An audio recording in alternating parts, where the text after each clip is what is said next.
जय श्री कृष्ण, जय श्री राम।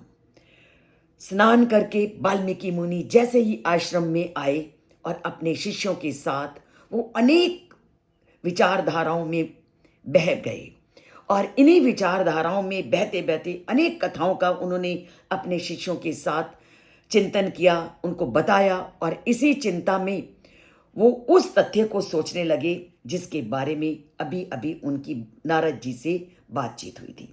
और जैसे ही नारद जी की बातों को उन्होंने अपने मन में धारण किया और मन में उस विषय के बारे में वो सोचने लगे, उस समय क्या हुआ, जैसे ही वो उसके विषय में विचार कर रहे थे उसी समय वाल्मीकि मुनि के सामने ब्रह्मा जी उपस्थित हुए। और क्या बोले ब्रह्मा जी उनके सामने उपस्थित होकर?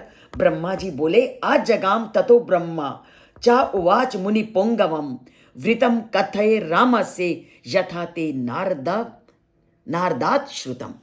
जैसे ही वो इस चिंता में बैठे हुए थे उसी समय नारद मुनि वाल्मीकि मुनि के सामने प्रकट हुए और नारद मुनि के द्वारा कही गई बात को ब्रह्मा जी ने वाल्मीकि को कहा कि इसको अब तुम अपनी लेखनी में ढाल दो, अर्थात अपनी लेखनी में आप उसी के चरित्र का वर्णन करो जिस श्री राम के चरित्र का वर्णन अभी अभी तुमने नारद मुनि से सुना है।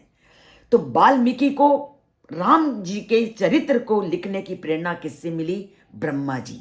तो ये एक दिव्य प्रेरणा थी जिसको प्रदान करने वाले ब्रह्मा जी थे। ब्रह्मा जी ने नारद जी के द्वारा कही गई बात को वाल्मीकि मुनि को लिखने के लिए प्रेरित किया। तो ये एक दिव्य प्रेरणा थी जो वाल्मीकि मुनि को प्राप्त हुई ब्रह्मा जी के द्वारा।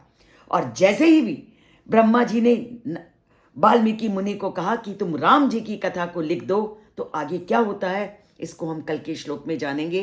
पर इस एक एक श्लोक के अर्थ को आप तभी समझोगे अगर आप चैनल से जुड़ोगे, चैनल को सब्सक्राइब करोगे। अगर सब्सक्राइब नहीं किया उसे सब्सक्राइब कीजिए। सब्सक्राइब एक बार करना है, लाइक जितनी बार करो कर सकते हो, पर उसमें तो हम कंजूसी को छोड़ ही नहीं रहे। जब तक कंजूसी को नहीं छोड़ोगे तब तक राम जी से नाता नहीं जुड़ेगा। राम जी से नाता जोड़ना है और जन जन तक राम की कथा को पहुंचाना है तो हमें जय श्री कृष्ण, जय श्री राम बोलना, लिखना और जन जन तक श्री राम के कथनों को पहुंचाना है। इसके लिए जुड़िए चैनल से और उनके एक एक श्लोक को जो हम प्रतिदिन लिख करके और उसको बोल करके आपके सामने प्रस्तुत करते हैं, जन जन तक पहुंचाइए और राममय जीवन को अपनाइए। जय श्री कृष्ण, जय श्री राम।